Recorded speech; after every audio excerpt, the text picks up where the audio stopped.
Pues buenos días a todos. Jesucristo vive y Él nos salva. Nos ha salvado. Como sabéis, ayer tuvimos la actividad evangelística del Día del Libro. Y hoy en España se celebra el Día del Libro. Y en esta mañana me gustaría que hablemos del libro, el libro con mayúscula. Y por título tenemos la Biblia, el libro inspirado por Dios para la humanidad. Me gustaría en esta mañana hacer una defensa de por qué la Biblia. Presentar una defensa de por qué la Biblia, en medio de tantos libros de filosofía, libros de religiones, y que podamos nosotros apreciar, valorar ese tesoro que tenemos, que es la Biblia. Comprender por qué creer en lo que estamos creyendo no es solo lo que más esperanza nos da, sino es la verdad, ¿sí? Si es lo más razonable, lo más racional es creer en la Biblia. Y me gustaría que veamos aquí en primer lugar, entonces, 8 puntos de por qué la Biblia. Porque es un material bastante, ¿cómo decirlo? Vamos a tocar muchas cosas en esta mañana que posiblemente van a enriquecer vuestra visión acerca de la palabra de Dios. Para conocer más este libro que leemos a diario, con el que oramos y que creemos que nos enseña el camino verdadero en medio de este mundo de oscuridad. Me gustaría que pongáis atención y tratéis de comprender, asimilar todo lo que vais a ver. Seguro que algunas cosas ya las sabéis de sobra, otras las sabéis algunos, otras quizás os llamen la atención, pero sobre todo mi idea en esta mañana es que con esta defensa de la Biblia podáis llevaros cosas para poder compartir en este día, el día del libro, y en todos los días en los que el Señor nos dé, por qué la Biblia, por qué no otros libros, ¿vale? Entonces, la primera pregunta es, ¿qué es la Biblia? La segunda pregunta es, ¿qué dice sobre sí misma? La tercera, ¿es eso verdad, lo que dice sobre sí misma? Cuarto, ¿por qué estos libros y no otros? Quinto, ¿ha llegado su texto fielmente hasta nuestros días? 6. ¿Tiene contradicciones internas? 7. ¿Se corresponde su contenido, ¿no?, con la realidad externa? ¿Por qué sola Escritura? ¿Sí? Esta reivindicación de la Reforma de que es la autoridad suprema para la fe y la conducta. ¿Sí? ¿Por qué sola Escritura y no mezclar la Escritura con la tradición y demás, ¿no?, como autoridad suprema? Por lo tanto, tenemos estas 8 preguntas que me gustaría que respondamos en esta mañana y que podamos llevar esta buena noticia, ¿no?, de que tenemos esta luz en medio de esta oscuridad que es la Biblia y que tenemos razones para creer que es la palabra de Dios. Vamos a empezar entonces. El número 1 es, ¿qué es la Biblia? Y dice, ¿sí?, la Biblia es un libro extraordinario de por sí, incomparable con ningún otro volumen de literatura por su propia naturaleza. Está compuesta de 66 libros, escritos en 3 idiomas, en 3 continentes, Europa, Asia y África. Durante unos 1500 años, 1400, ¿sí?, al 400 los primeros 1000 años, y después tenemos los 100 años del primer siglo, ¿no? Durante unos 1500 años, por más de 40 autores, la mayoría de los cuales no se conocían entre sí y eran de clases sociales totalmente distintas, desde reyes hasta campesinos, y sin embargo, este gran libro es armonioso en todas sus partes, con una coherencia jamás vista en otras obras literarias de la literatura universal. Lo más especial es que toda la Biblia nos habla y apunta a la llegada de una sola persona, Jesús de Nazaret, el Mesías, Rey y Salvador prometido por Dios ya desde Génesis 3:15, quien salvaría a los seres humanos de su mal más grande, su separación de Dios, actual y futura. Él les haría volver a casa, al reino, al Padre. Siguiente. La segunda pregunta, después de haber dado esta breve respuesta, ¿no?, descriptiva sobre la Biblia, es, vale, ¿qué es la Biblia? Ya lo sé. Es un conjunto de 66 libros. Tenemos el Antiguo Testamento, el Nuevo Testamento, 39 libros, 27 libros y demás, ¿no? Escrito desde más o menos 1400 antes de Cristo hasta el año 100, por redondear, después de Cristo. ¿Qué dice sobre sí misma entonces la Biblia? Bueno, pues lo que dice la Biblia sobre sí misma es lo siguiente. 1 Timoteo 3:15 al 17, en la Biblia textual leo: ya que desde niño conoces las sagradas escrituras, las cuales pueden hacerte sabio en la salvación que por la fe hay en Jesús el Mesías.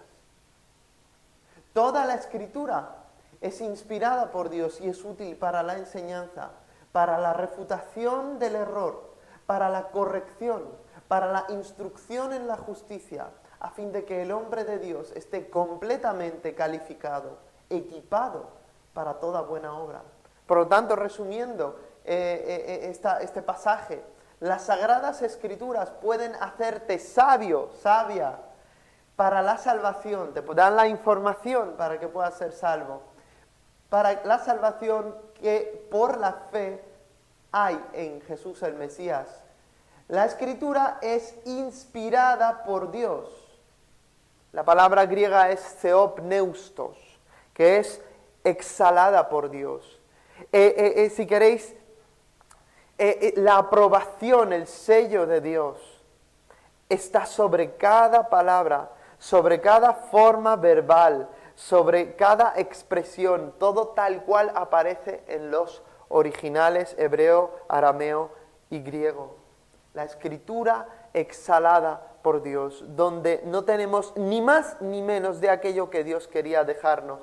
Eso es lo que aprendemos de este pasaje, ¿sí? Que la Biblia, en este caso, Pablo se está pensando en la Biblia que conocía Timoteo, que es el Antiguo Testamento, ¿vale? Pero veremos después por qué se extiende incluso al Nuevo, ¿no?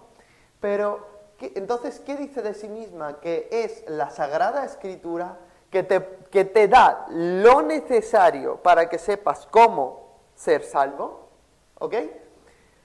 Que esta salvación es por la fe en Jesús el Mesías, que la Escritura es exhalada por Dios, soplada por Dios, ¿sí? Que los autores estuvieron bajo el control y la providencia de Dios para escribir lo que escribieron, ni más ni menos, ¿sí?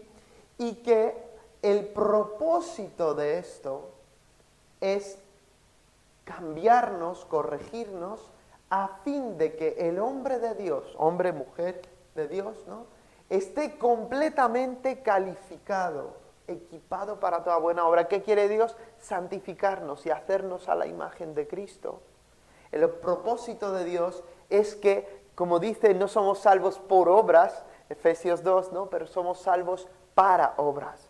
Y Dios quiere que estemos enteramente preparados para toda buena obra. Para eso está la Biblia, hermanos. Y la Biblia es suficiente para enseñarte acerca de la salvación y para transformar, santificarte, ¿no?, a través de la instrucción para que estés enteramente calificado para todas las buenas obras que Dios ha preparado para que andes en ellas. Siguiente cosa que dice la Biblia sobre sí misma en 2 de Pedro 1, 19 al 21, dice, tenemos también la palabra profética, la más segura, a la cual hacéis bien en estar atentos como una antorcha que alumbra en lugar oscuro hasta que el día amanezca y el lucero de la mañana salga en vuestros corazones. Entendiendo primero esto, que ninguna profecía de la Escritura surge por iniciativa propia, porque la profecía nunca fue traída por voluntad humana, sino que los hombres hablaron de parte de Dios, siendo guiados por el Espíritu Santo. Aquí, por cierto, es importante saber que la palabra, en este caso, no es theopneustos en griego, no es que los hombres fueron exhalados por Dios, no es que los hombres fueron inspirados en ese sentido fuerte de la inspiración, sino que la palabra ahí es fero, en griego, que quiere decir guiados, llevados, ¿sí? Entonces fueron impulsados, dirigidos los profetas, los apóstoles, los hombres de Dios, para decir las cosas que nos dicen a través de esta palabra profética más segura que es la Sagrada Escritura. Entonces, la palabra profética, ¿cómo la llama Pedro? La palabra profética la más segura. ¿Por qué la más segura? Porque hay palabras, autoridades, personas menos seguras. Por ejemplo, la tradición. Por ejemplo, el magisterio de la iglesia, ¿no? Los que enseñan en la iglesia. Por ejemplo, la cultura, incluso los padres, ¿no? Todas las autoridades, cualquier autoridad tiene que someterse a la Escritura. La palabra profética, la más segura, a la cual hacéis bien en estar atentos, entendiendo primero esto, que ninguna profecía de la Escritura surge por iniciativa propia, no es que le da por la mañana un día y venga, vamos a escribir la palabra de Dios, ¿no? Y que esto se registre al final en la Biblia, ¿no? O algo así, ¿no? Y menos la profecía en un sentido más predictivo, eso mucho menos, ¿no? Porque la profecía, ¿sí? Es decir, la palabra de Dios, ¿no? Nunca fue traída por voluntad humana, ¿sí? La voluntad humana interviene, los seres humanos actúan, pero la iniciativa viene de Dios. Sino que los hombres hablaron de parte de Dios, guiados, impulsados, dirigidos, llevados por el Espíritu Santo. El mismo que, eso sí, registró a través de ellos en la Escritura física lo que Él quería para hacernos los hombres y mujeres de Dios enteramente preparados para toda buena obra. Siguiente, por favor. Uno más. Entonces, más cosas que dice la Biblia. Salmos 119, vamos a ver dos versículos, el 160 y luego el 105. El 160 dice, la suma de tu palabra es verdad, y eterno todo decreto de tu justicia. Todo lo que Él nos ha dicho, todo lo que Él ha establecido, la palabra, la suma de la palabra de Dios es verdad. Por eso tenemos que también entender este principio de que toda escritura se tiene que interpretar a la luz de toda la escritura, ¿no? Una escritura en particular no se tiene que interpretar a la luz de nuestra visión, ni solamente exegéticamente, de por sí desvinculada del resto del contexto, sino la suma de la palabra de Dios es la verdad. Y es así como podemos tener una sana interpretación, ¿verdad? Entonces lo que la Biblia dice de sí misma, la suma de tu palabra es verdad. Y el 105, lámpara a mis pies es tu palabra y lumbrera a mi camino. La palabra de Dios es lo que necesitamos para saber por qué camino andar, cómo vivir en medio de este mundo caído, oscuro y confuso. Jesucristo, la palabra de Dios encarnada, es nuestra luz. La palabra, y Él ha hecho que tengamos este conjunto de los 66 libros que tenemos. Sigamos, por favor. Mateo 4:4. Pero él, Jesús, ¿no?, respondiendo dijo, escrito está. Fijaos el concepto que tiene Jesús de la Escritura. No solo de pan vivirá el hombre, sino de toda palabra que sale de la boca de Dios. Obviamente esto lo está citando Deuteronomio, para contestar con la palabra a Satanás. ¿Sí? ¿Qué autoridad Jesús creía que tenía la palabra? Para citar la palabra, no a sí mismo, que es la palabra encarnada, sino citar la palabra escrita, para que como todo ser humano poder combatir las tentaciones con la palabra. Entonces, ¿qué concepto tiene Jesús de la palabra? Pues imaginaos, ¿no? Él entiende que con la palabra de Dios podemos luchar contra el diablo, contra las tentaciones, y que no solo de pan vive el hombre, sino de toda palabra que sale de la boca de Dios, las cuales están registradas, como bien sabéis, en la Biblia. Sigamos. Lucas 21, versículo 33. El cielo y la tierra pasarán, enseñó Jesucristo, pero mis palabras no pasarán. ¿Cuáles son esas palabras? Nuevo Testamento, más concretamente, ¿no? Los evangelios y demás. El cielo y la tierra pasarán, pero mis palabras no pasarán. ¿Qué dice la Biblia sobre sí misma? ¿Entendéis? Sigamos. Lucas 16, 17. Pero es más fácil que el cielo y la tierra desaparezcan, que caiga un solo trazo de letra de la ley. Un solo trazo, ni siquiera una letra. Un trazo. Como tú puedes poner un punto sobre una I latina, ¿no? Bueno, pues ni un trazo de la ley, la enseñanza, si queréis, en sentido general, como el conjunto del Antiguo Testamento, o como la ley en el sentido del Pentateuco, ¿no? Vale, pues entonces tenemos aquí el alto concepto de la Escritura que Jesús tiene, ¿vale? Y que la Biblia tiene de sí misma. Sigamos. En Juan 10, Jesús dice algo muy, muy fuerte, muy importante, en medio de otras cosas que dice. El versículo 35 dice, la Escritura no puede ser quebrantada. O sea, que no puede fallar. Fijaos qué concepto tiene Cristo de la Escritura. La Escritura no puede ser quebrantada, no puede tener error, no puede equivocarse. Sigamos. La siguiente pregunta que nos ocupa, ¿es eso verdad? Bueno, acabamos de decir la pretensión de la Escritura, ¿vale? Ahora veamos si es eso verdad. Vamos a ver cómo podemos llegar a esta conclusión. Bueno, fijaos, la Biblia ha cumplido sus predicciones a escala de la historia, en la sucesión de imperios y en la persona de Jesús en su nacimiento, vida, ministerio, muerte, resurrección y ascensión, cumpliendo más de 300 profecías y más de 20 cumplidas en el solo día de su crucifixión. ¿Qué libro podríamos señalar en esta mañana, aparte de la Biblia, que contenga profecías con cientos de años de antelación que se cumplan cientos de años después, también en su tiempo inmediato, también en unos años, pero también en cientos de años e incluso en milenios de distancia? Eso es muy, muy fuerte, eso es singular y eso es, como dicen, una marca de Dios de que esto es mi palabra. De hecho, si leéis Isaías, una de las cosas que Él nos da como una manera de discernir quién es Dios y quién no es Dios, es su capacidad de predecir el futuro. Es su capacidad de predecirlo y no fallar además.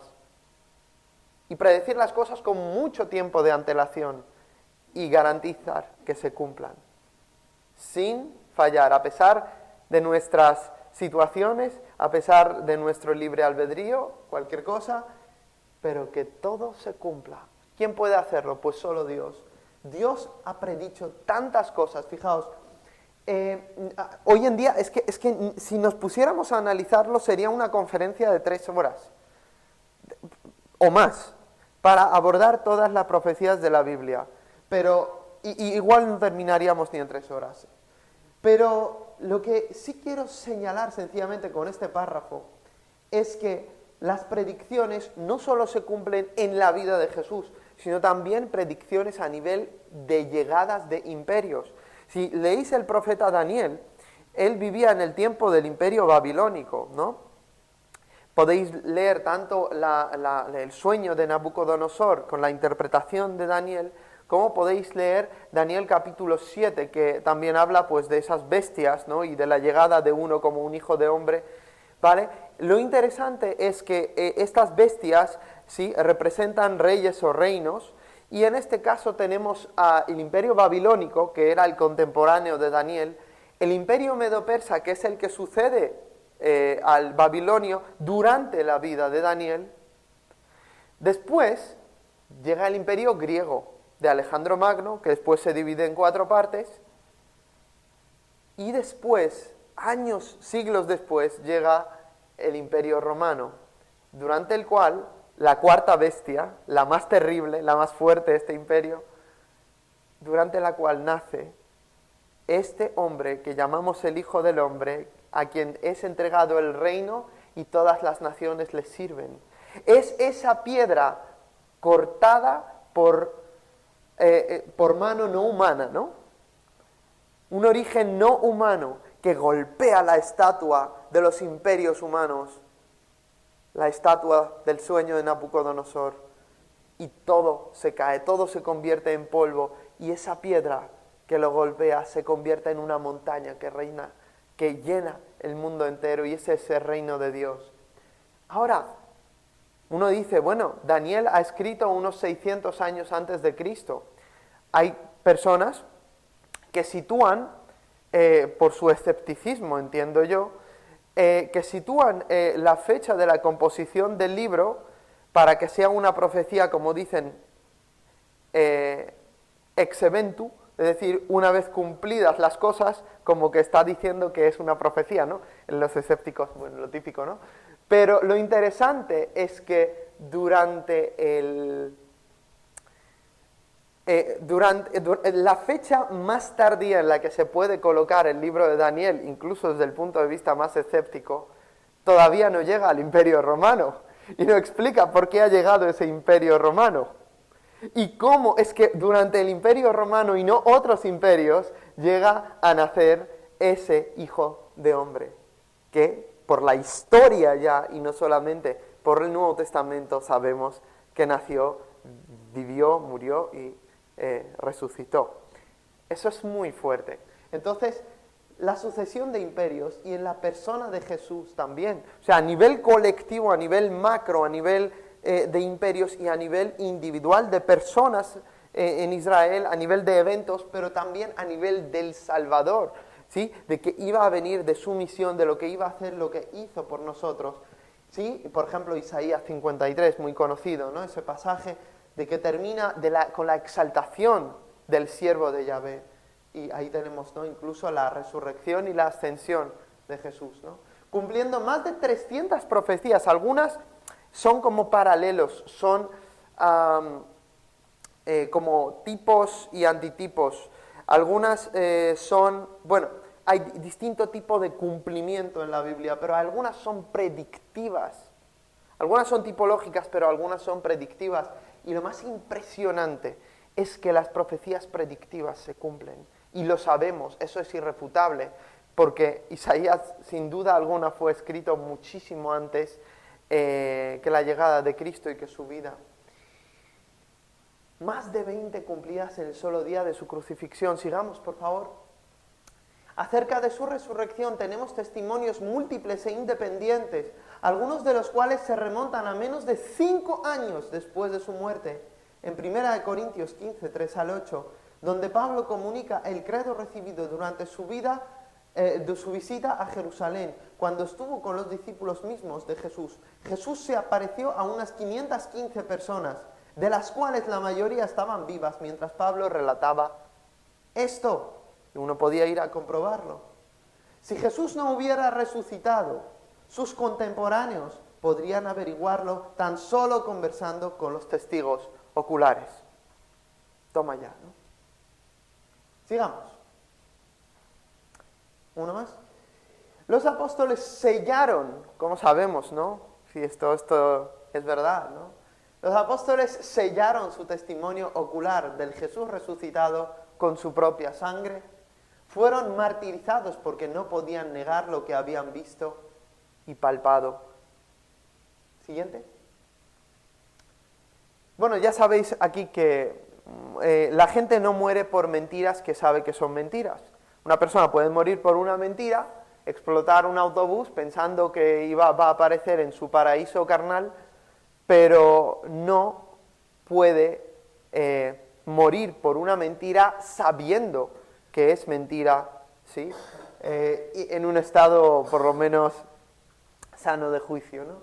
Y estamos hablando no de una persona, sino de un colectivo de personas, 12, y después toda una serie de discípulos y primeros cristianos que también fueron martirizados. No podían negar lo que habían visto y palpado. Murieron porque sabían que Cristo ha resucitado. No podían negarlo. Leamos Hechos. ¿Cuál es el concepto de resurrección, su propósito?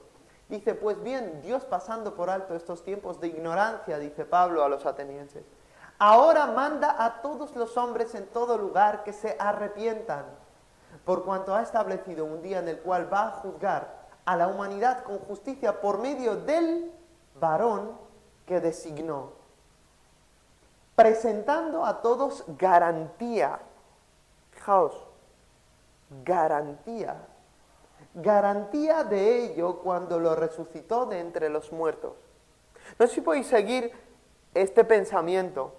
¿Qué es lo que garantiza que el cristianismo es la verdad?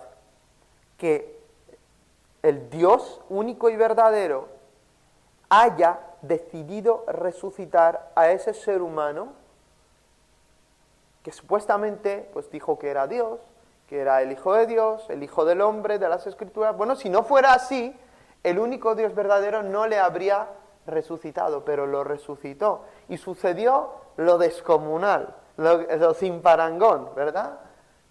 Que Dios resucitó a alguien de la muerte de manera que ya no moriría más. Como dice, justificado en el Espíritu, ¿no? Dios ha mostrado que Él es quien dijo que es. Pero ¿cuáles son las implicaciones de esto, hermanos? Pues lo vamos a ver ahora. Porque dice que Dios presentó a todos garantía, habiéndolo resucitado de entre los muertos. Vamos a ver las implicaciones de esto. Dale uno más. Entonces, ¿cómo afecta esto nuestra idea de que el Antiguo Testamento es la palabra de Dios? Porque os acordáis que leímos los versículos que decían que es la palabra de Dios. Ahora estamos viendo si es eso verdad. Nos interesa. Bien, sabemos que Jesús ha resucitado y si alguno tiene preguntas sobre ello, podemos desarrollarlo en otro momento y argumentarlo históricamente. Pero hemos visto los indicios que nos indican que Jesús realmente ha resucitado, el testimonio de los apóstoles, el martirio de los apóstoles, sabiendo que uno no muere por algo que sabe que es mentira y demás.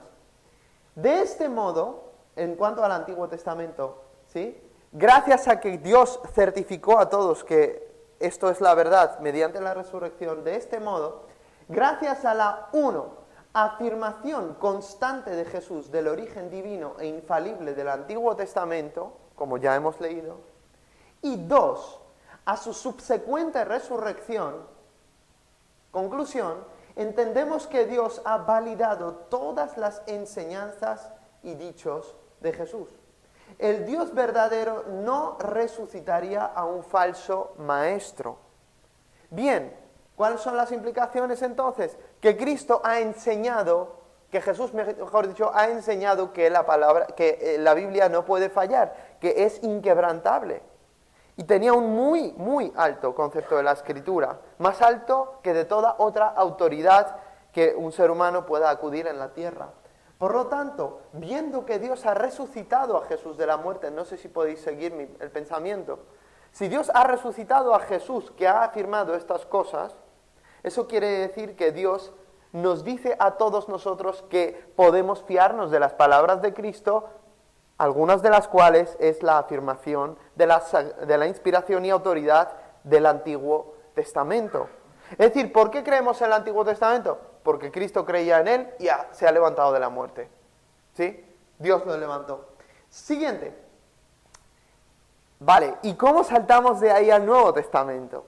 Mirad, a su vez nos damos cuenta de que gracias a la presciencia y providencia divina, es decir, que Dios sabe las cosas de antemano y prepara las cosas para que su consejo se cumpla, gracias a la presciencia y providencia divinas, Dios se asegura de que, uno, sus apóstoles y profetas del nuevo pacto llegaran a poner por escrito exactamente lo que Él quería dejarnos a todos, registrado como culminación de la revelación de la Sagrada Escritura, y de que, dos, su pueblo, la Iglesia, reconociera sin error la voz de su novio y buen pastor, Jesucristo, a semejanza de cómo había guiado previamente al pueblo de Israel para que no fallase en reconocer los libros autoritativos e inspirados del Antiguo Testamento. Es decir, no sé si podéis entenderlo, Jesús llega en un momento de la historia cuando ya se habían puesto por escrito los 39 libros que nosotros conocemos. Y no les dijo, oye, que os falta un libro, ¿qué habéis hecho con, no sé, Macabeos? ¿O qué habéis hecho con...? No, él vivía en Judea y él estaba totalmente de acuerdo con el canon, si es que podemos hablar así, con la colección de libros que estaba en ese momento. Él no leemos en ninguna parte que él fuera un innovador en objetar, oye, que os falta algo o que sobra algo, ¿por qué habéis puesto Esther ahí, hombre? ¿Por qué habéis añadido Cantar de los Cantares? Que eso no se puede utilizar. O Ezequiel. No vemos esto, vemos todo lo contrario, que ellos acertaron. ¿Por qué acertaron? Por la providencia y presciencia divinas. Lo mismo sucedería con la culminación de la revelación de la Sagrada Escritura, ¿no? Entonces, Dios se aseguraría de que sus apóstoles y profetas llegaran a poner por escrito exactamente lo que Él querría dejarnos a todos registrado como culminación de la revelación de la Sagrada Escritura y de que su pueblo del nuevo pacto reconociera sin error la voz de su novio y buen pastor Jesucristo, a semejanza de cómo lo hizo el pueblo de Israel exitosamente. Sigamos. De esta manera llegamos a asegurarnos de la inspiración tanto de las escrituras hebreas del periodo del Antiguo Pacto como de las del Nuevo. Sigamos. ¿Por qué estos libros y no otros? Nos podemos preguntar, ok, Valerian, ya vemos que es verdad, vale, pero ¿por qué estos libros que nosotros tenemos, estos 66, Antiguo y Nuevo Testamento, y por qué no otros? Porque mucho se ha hablado de los libros apócrifos, tanto en el Antiguo, relativos al Antiguo Testamento, menos controversial, pero también relativos al Nuevo Testamento, más controversial, gracias a Dan Brown. Entonces, ¿por qué estos libros y no otros? Aquí estamos hablando del canon de la Escritura. Como Iglesia de Jesús, creemos en la veracidad e inspiración de los libros del Antiguo Testamento. ¿Por qué? Porque Él, el Mesías resucitado, creía en el Tanaj, el Antiguo Testamento, Torah, Nevim, Ketuvim. Son las tres partes del Antiguo Testamento. La Torah, la ley, después el Nevim, que son los profetas, y después Ketuvim, que son los escritos, los hagiógrafos. Por ejemplo, Daniel no estaba entre los profetas, estaba entre los hagiógrafos. Nehemías, Esdras, Esther, otros libros eran parte de los hagiógrafos. Cuando Jesús resucitó, Él dijo que se tenía que cumplir todo lo que estaba escrito en la ley, en los profetas y en los salmos. ¿Por qué? Porque Salmos era el libro de entrada a esta tercera sección de los Ketuvim, ¿no? Es la manera en la que Él designó esa tercera parte que en el día de Cristo pues se conocía, ¿no? Entonces, como Iglesia de Jesús, nosotros creemos en la veracidad e inspiración de los libros del Antiguo Testamento porque el Mesías resucitado creía que el Tanaj, es decir, Antiguo Testamento, es la verdadera e infalible palabra de Dios. Sigamos. El Antiguo Testamento en los días de Cristo tenía esas tres partes y tenía los mismos 39 libros que hoy tenemos en nuestro Antiguo Testamento, solo que se dividían de otra manera, quedando como 22 o 24. Como han atestiguado autores del siglo primero antes de Cristo y primero después de Cristo, autores judíos de aquellos días, como pueden ser Flavio Josefo o Filón de Alejandría, ¿sí? Uno, por ejemplo, puede ver ahí que ellos hacen la lista de los libros de la Biblia y calculan 22 o 24 libros, según el autor, pero que son los mismos. Es decir, sencillamente que sabéis que, por ejemplo, primera y segunda de Samuel es Samuel, primera y segunda de Crónicas es Crónicas, y así, y etcétera, etcétera, ¿no? Pero son los mismos 39, porque nosotros los dividimos un poco siguiendo cómo se llegaron a dividir según los rollos, porque sabéis que se enrollaban los pergaminos y demás. Sigamos.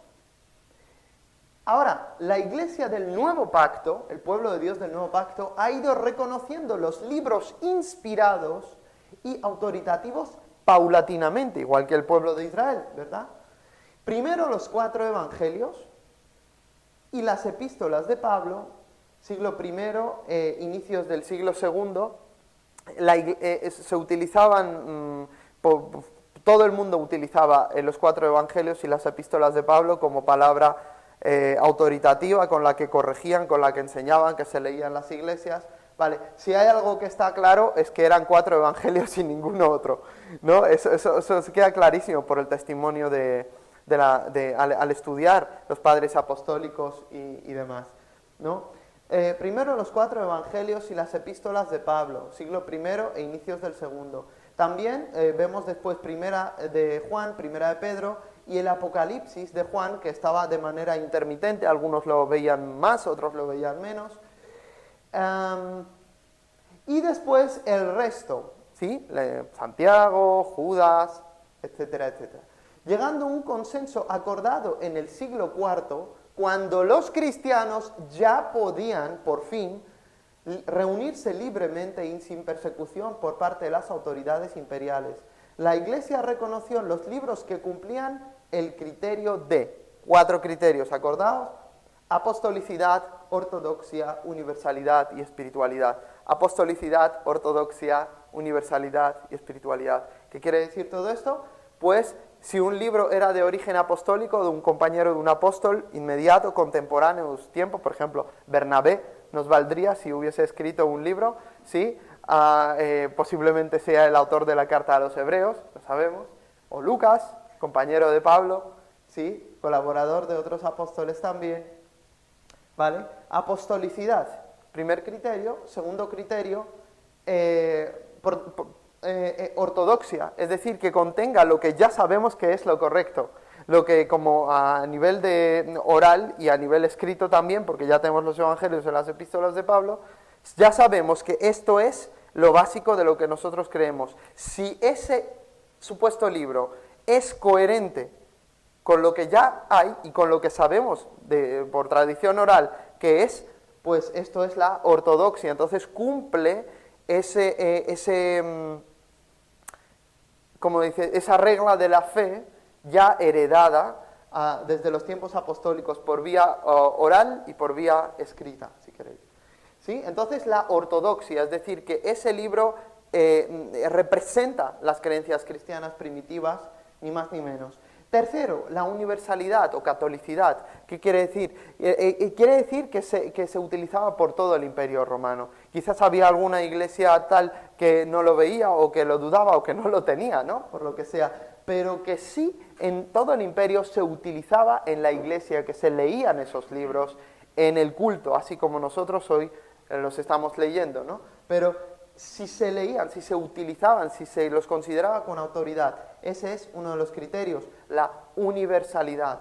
Y el cuarto y último es su dinamicidad o espiritualidad, carácter espiritual, moral, es decir, que representa la moral cristiana y bíblica, que tiene una moral alta, por un lado, y por otro lado, que es capaz de transformarte, que es capaz de transformar a todos sus lectores, llevarlos a la estatura del varón perfecto, ¿sí? Es decir, no solamente el origen, ¿sí? Porque, bueno, el origen pues podía ser el origen, pero sino también su capacidad a lo largo de esos 4 siglos de ver que esto realmente transforma las vidas de las personas. Ese es el último criterio, ¿no? Espiritualidad, moralidad o dinamicidad, si uno quiere llamarlo así. Entonces, por esto tenemos el canon que nosotros tenemos, ni más ni menos. ¿Sigamos? 5. ¿Ha llegado fielmente su texto hasta nuestros días? En el caso esa es la siguiente pregunta, vale, canon tenemos, pero a lo mejor se ha tergiversado a lo largo del tiempo. ¿Cómo sabemos que lo que estamos leyendo es lo que leían los apóstoles en el siglo I? Vamos a verlo. En caso del Antiguo Testamento, aquí hay una cita un poco larga, pero es de un artículo que escribí, hasta un podcast, donde hablo sobre si la Biblia ha sido corrompida y me gustaría leeroslo directamente porque pues va a estar muy claro. Mientras que las copias más antiguas del texto del Antiguo Testamento, de las que disponíamos hasta el siglo XX, eran del siglo X después de Cristo, y no podíamos estar totalmente seguros de que los escribas judíos no hubiesen alterado el contenido intencionada o accidentalmente, es gracias a un descubrimiento arqueológico del año 1946 al 47 de monumental importancia, el de los rollos del Mar Muerto, que podemos hoy estar seguros de una fiel transmisión del Antiguo Testamento desde hace más de 2000 años y desde los tiempos de Jesús hasta el siglo X después de Cristo, que es donde estaban las copias más antiguas hasta aquel momento. Y sí, hasta el siglo X después de Cristo y hasta nuestros días. Esto se debe a que en Qumrán, en Israel, ¿no?, en diversas cuevas se encontraron documentos de los tiempos de Jesús y de siglos inmediatamente anteriores, circa, es decir, aproximado 250 a.C. al 66 después de Cristo, copiados y guardados por una comunidad religiosa judía contemporánea de Jesús y de sus apóstoles, conocida en la literatura académica como la comunidad del Qumrán. En ese descubrimiento son hallados prácticamente todos los libros del Antiguo Testamento. Estos, al haber sido estudiados y comparados con el texto masorético, que es el del siglo X después de Cristo, el más antiguo que había hasta entonces, que poseíamos, resulta que coinciden de una manera realmente sorprendente para todo el mundo escéptico. Así quedó claro que los copistas judíos hicieron un gran trabajo de transmisión del texto del Antiguo Testamento. Además, poseemos copias de traducciones del Antiguo Testamento al idioma griego y a otros idiomas antiguos que, tanto antes como ahora, nos pueden servir de referencia para comparar los manuscritos del Qumrán con el texto del siglo X y las copias posteriores y poder hacer una crítica textual con el fin de conocer las lecturas o la forma de comprender, ¿no?, más exactas del texto del Antiguo Testamento en detalles como palabras o frases específicas. Por todo ello, no hay bases para dudar de la fiel transmisión del Antiguo Testamento hasta nuestros días. Esto es en referencia al Antiguo Testamento. Si tenéis alguna pregunta después sobre esto o tal, yo os puedo dar más información. Siguiente. En cuanto al Nuevo Testamento, en el caso del Nuevo Testamento tenemos la increíble cantidad de más de 5.700, quizá ya hoy 5.800, manuscritos en el idioma original griego que se fechan entre la primera mitad del siglo II después de Cristo, imaginaos que han sobrevivido, cómo han sobrevivido, y el final de la Edad Media, cuando se inventó la imprenta. Como si esto fuera poco, tenemos muchísimos más manuscritos de las traducciones tempranas de la Biblia en general y del Nuevo Testamento en particular, a idiomas como el latín, el siríaco, el gótico, el etíope, el armenio y el georgiano, entre otros. Todos juntos llegarían a ser más de 25.000 copias previas a la invención de la imprenta. Habría que notar aquí que esto no es nada frecuente en la antigüedad, ¿vale? No es nada frecuente con las copias de la literatura antigua. Esto no sucede con ningún volumen de literatura antigua, donde el número de los manuscritos suele oscilar entre decenas y centenas en el mejor de los casos, pero no miles. Por ende, si uno quiere poner en duda la confiabilidad del Nuevo Testamento por el número de copias disponibles, tendría que renunciar a la fiabilidad de la transmisión de toda la literatura antigua sin excepción. ¿Sigamos? Veamos este mapa. Mirad, lo amarillo es el lapso de tiempo y el otro color son las copias, el número de copias. Fijaos que tenemos Plinio el Joven, César, ¿no? La guerra de las Galias de Julio César, Tácito, Platón, Heródoto, Demóstenes, Homero. Homero le gustaba mucho, ¿no? La Ilíada de Homero a los griegos, ¿no? Pero fijaos que el Nuevo Testamento tiene un increíble intervalo entre el manuscrito más antiguo descubierto, que pertenece al Evangelio de Juan, 40 años desde que se escribió hasta el más antiguo que se encontró, ¿vale? Y tenemos el Nuevo Testamento completo, en el año 350, fijaos, estamos hablando en completo, y antes en medio también hay otros fragmentos y manuscritos. Y en cuanto a número de copias también supera con creces, fijaos, 5.824 cuando se hizo este esquema, ahora seguramente haya más todavía, ¿vale? Esto es impresionante. ¿A que no sabíais esto muchos de vosotros? Esto es impresionante. Yo cuando leí esto he dicho, ¿pero qué estamos haciendo? Tenemos que contarle al mundo entero esto. Que nosotros no estamos creyendo en un libro de religión, un libro religioso raro, antiguo, solamente por aferrarnos a una esperanza espiritual de un futuro. Es que hay muy buenas razones para creer que lo que tenemos delante de nosotros nos ha llegado bien, no ha sido tergiversado. Y bien, sigamos. ¿Ha llegado fielmente su texto hasta nuestros días? Seguimos con este punto. Al hacer una comparación entre el Nuevo Testamento conocido en tiempos del Renacimiento y los manuscritos más antiguos hallados en siglos posteriores, gracias a la ciencia de la crítica textual que surge en el siglo XVIII, descubrimos que a pesar de que los muchos errores de copia que se pueden encontrar al tratarse de más de 5.700 manuscritos griegos del Nuevo Testamento, realmente ninguna doctrina cristiana fundamental es afectada por estas diferencias de copia, por estas cosas no resueltas, digámoslo así, ¿no?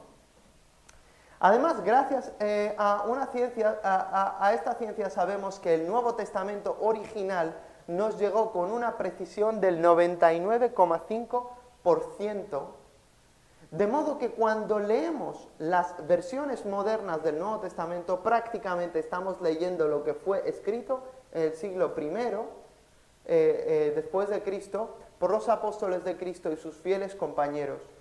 Y ese 0,5%, ¿qué pasaba, Valeria, con ese 0,5%? Bueno, ese 0,5% tiene que ver con diferencias poco importantes que, aparte de que no afectan ninguna doctrina fundamental, como ya se ha mencionado, está basado en diferencias principalmente de palabras donde no se sabe si el original tendría esta o aquella palabra que se escribe de manera semejante, ¿sí? Por ejemplo, si entregara mi cuerpo, dice Pablo en 1 Corintios 13, para ser quemado, o si entregara mi cuerpo para ser glorificado, pues por una letra de diferencia puede haber un cambio en el significado de la palabra, pero por el contexto se entiende, no hay ningún misterio, eso no afecta a ninguna doctrina cristiana, ¿vale? Este tipo de diferencias es de lo que estamos hablando, ¿vale? Las cosas no resueltas, pero que siempre tenemos dos versiones. Entonces, dice que está basado en diferencias principalmente de palabras donde no se sabe si el original tendría esta u otra palabra que se escribe de manera semejante.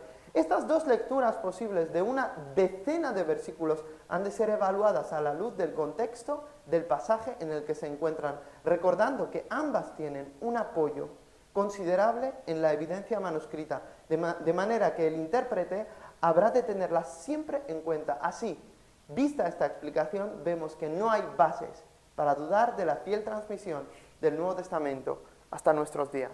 Siguiente. Número 6. ¿Tiene contradicciones internas? Esto es muy sencillo. No.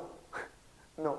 Fijaos, pues por la gracia del Señor llevo 15, creo que este año 16 años en Cristo y pues tengo una experiencia en el evangelismo, no sé, en interactuar con gente escéptica, en escuchar sus objeciones, en escuchar estas supuestas contradicciones, y todavía no he visto nada, de verdad, hermanos, no he visto nada que no se pueda resolver con el estudio Por lo tanto, siguiente, una contradicción es una afirmación y una negación de una misma cosa expresada siempre que se refieran al mismo tiempo y en el mismo sentido. Por ejemplo, siguiente, por ejemplo decir, ¿no? Judas se ahorcó después de intentar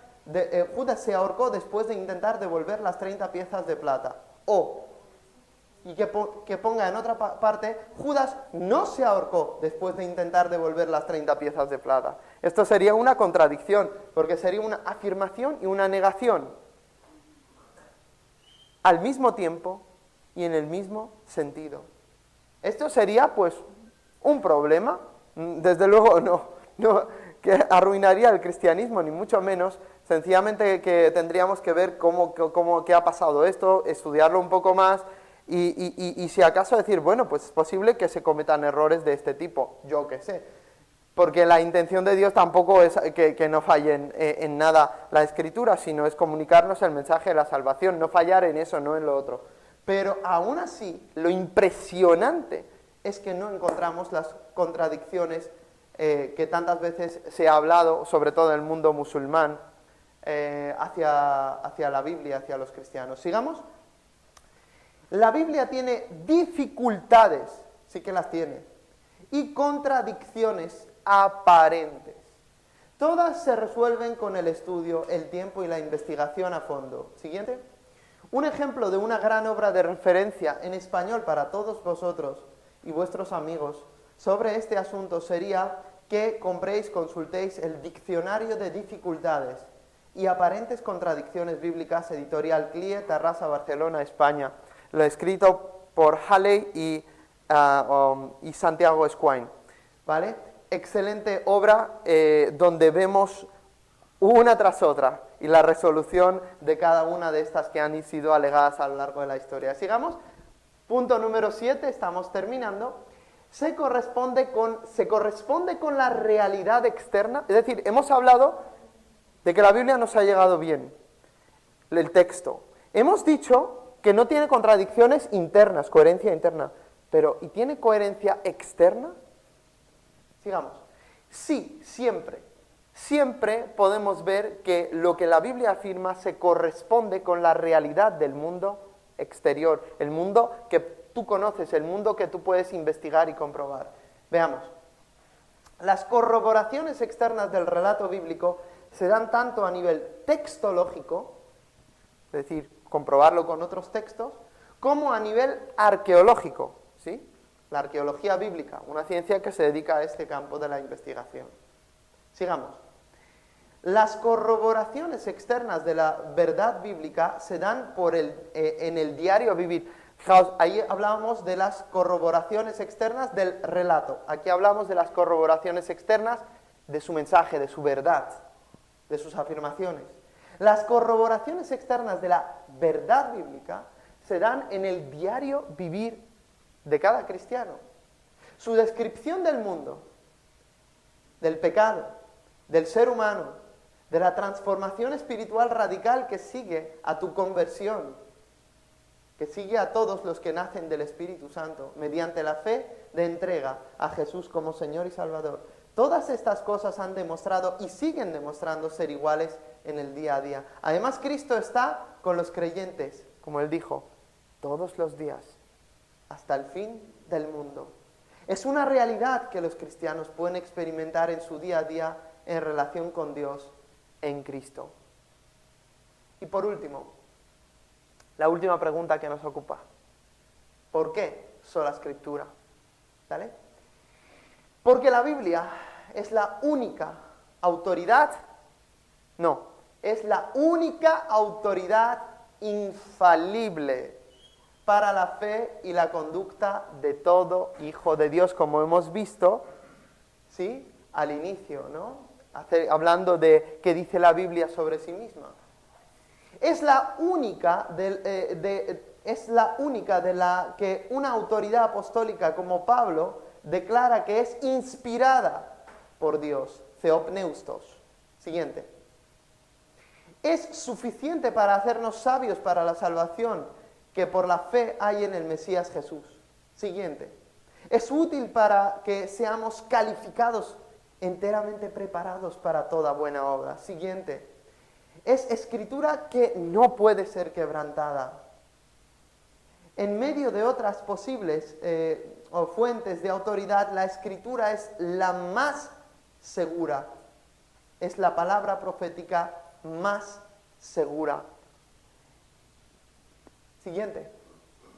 Habiendo visto por qué sola escritura, por qué no añadir nada, repasamos lo que hemos visto. ¿Qué es la Biblia? ¿Sí? El libro más extraordinario. ¿Qué dice sobre sí misma?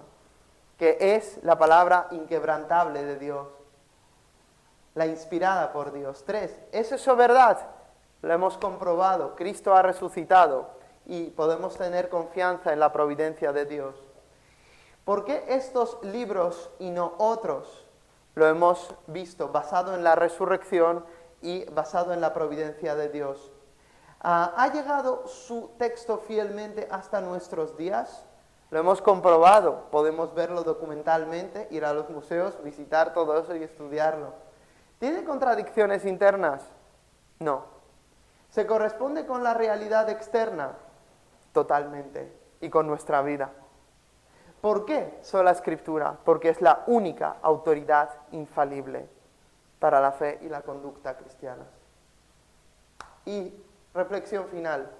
Leamos todos esto, aunque no lo leas en voz alta, léelo con tus labios. La ley de Yahvé es perfecta, restaura el alma.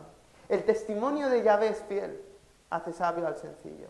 Los mandamientos de Yahvé son rectos, alegran el corazón. El precepto de Yahvé es puro, alumbra los ojos. El temor de Yahvé es limpio, permanece para siempre. Los juicios de Yahvé son verdad, todos justos. Deseables son más que el oro, más que mucho oro afinado, y más dulces que la miel, las gotas que destilan del panal. Salmo 19, 7 al 10. Espero que esto os haya edificado y que podáis llevar esta información y esta confianza en la Sagrada Escritura a otras personas que os rodean. Que Dios os bendiga.